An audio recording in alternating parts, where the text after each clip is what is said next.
If you are about to text America's favorite mechanic, he doesn't have his phone with him. So send him all the love. So when he leaves here, Al Wright can read all your poems, cards, and letters, as it's time for another Car Care Trivia with Mr. Wright. Ladies and gentlemen, Al Wright, John's Automotive Center, on the corner of Short and Johnson Street here in Cedar Rapids. How are you? I'm good. I'm good. Glad to be back. You've been busy doing show choiring things, and you've been doing car things. Car things, show choir things, getting ready for track. Well, good for you. Yeah, you're running the great division. Good. Hey, before we get started with here, we want to get something right out in the open, because you are in an expanded role here at Everyday Iowa. Starting tomorrow, you're hosting. Oh. No. But you're going to be a big part of what we do here on the regular now too. Yeah. Yeah. Yeah.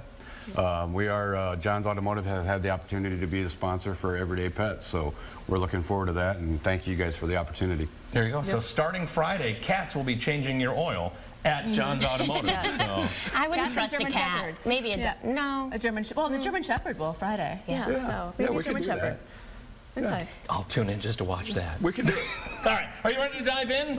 We're ready. Here we go. Okay. We have 5 minutes to get through the following, and today the questions are being brought to you by warmer and colder weather. We begin with question number 1. How often should you change your wiper blades?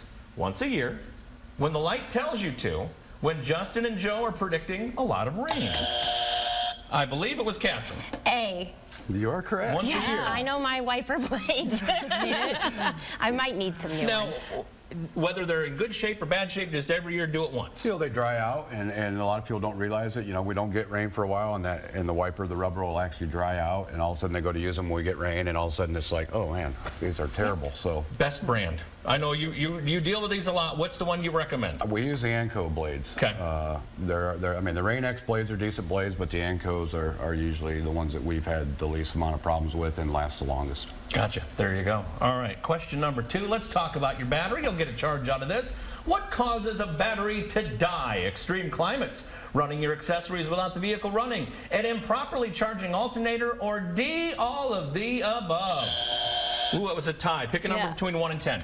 Chris can just answer. Okay. I'll give it to her. How about D? D, all of the above? Correct. There you go. That's what I was going to say. Yeah. There you go. So what's the best way to keep the battery in good shape? One of the biggest things is just make sure, especially in the cold weather, is make sure you're starting it every few days so that it's not sitting, because all the keep alive memory again is running off of that. So start it. We have some people that don't start them and they want to put like a battery maintainer on them if you're going to leave the car set for an extended period of time. How can you tell whether it's dead or it just needs a charge? Is there a good way to test that, or? Not on your own. We do have a machine that we do a load test on it. Okay. And that's the thing. A lot of people say, well, it can't be the battery because the lights are coming on, the radio comes on, but it won't start. Well, it's because when you go to turn the key, the extra voltage that's required to crank the starter, it drops way below the minimum threshold on it, and it'll not start, and then you got to test it and see if you got a bad cell or if you've got just a battery that's weak charged. And also, I know Valentine's Day was last week, but still oil changes or those car chargers that you can get that you brought here last time, still a good gift, even if it's a week late. Yes, it is. All right, question number 3. Here we go. How often should you change your engine oil?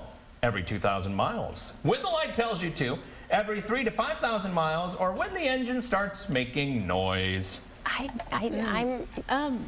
going to go with A. Chris. Okay. I want to say C. Good job. Okay. Good job. You know, and that's a big thing too, because a lot of the car manufacturers have the maintenance required lights. I don't recommend going off. I mean, I don't want to go against the manufacturers, but I don't recommend going off them because a lot of them are set so long. I mean, the new Toyota is 10,000 miles when they recommend the oil, and my personal experience is I think that's too long. If it's a synthetic blend oil, we go to every 3,000. If it's a full synthetic, every 5,000. Now there are some vehicles that have oil consumption issues that are, run a full synthetic oil that we will still let the customer know that we're going to set the sticker at 3,000. The biggest thing is make sure you have somebody check the oil periodically, at least once or twice throughout the oil change life, because a lot of times you don't know it, and anymore with the variable valve time and things like that on the engines, time the oil light comes on, a lot of times the damage is done. So There you go. Yep, I do it when your sticker tells me to do it. exactly. That's what I do. That's what I do. He puts the sticker there so he'll know when to do it. Yeah. And by the way, oil changes this month, lilac scent, correct? No, I think we're going to go eucalyptus. Oh, eucalyptus. All right, there you go. Final question. When looking to purchase a vehicle, you should A, have the vehicle inspected by your preferred repair facility. Test drive the vehicle, and if it drives okay, purchase it.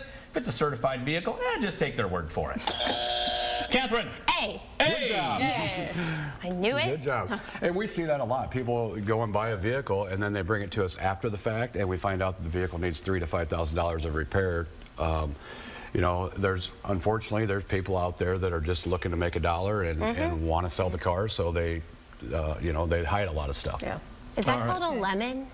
What's a lemon car? It's usually yellow and it's got a rind. And no, that's a whole nother topic for another Okay. day. But yeah, we Next can do time. that sometime. Yeah, we Talk could do about that. things Yeah, to we look could at. talk about that. Final question for you, sir. It's not on the notes, but I know you know the answer. How can people get a hold of you, get their car looked at, get it inspected, get it ready for these colder and warmer months You yet? can reach us at 396-4206, or you can visit our website, or you can find us at 4910 Johnson Avenue Northwest. Starting end of this week, Everyday Pets, brought to you by Yes. John's Yep. Automotive. Looking House forward to Friday. that. Pets. And just for pennies on the day, you too can adopt a mechanic. No, oh, good to see you, my friend. Where's the show choir off to this weekend? Marion this weekend. A nice short drive for you. Yeah. There you go. Yes. Yeah, they got an all right MC from what I'm told. I don't know. We'll keep Joe busy, I'm Yeah, sure. I'm sure you will. In the meantime, we'll of course recount this on our website at kcrg.com. We got a lot more coming up yet, Catherine. Yes, acclaimed Chicago blues musician and songwriter who is also a co-composer for the FX Hulu series The Bear will be at CSPS this Friday with his band The Claudettes. That's next right here on KCRG.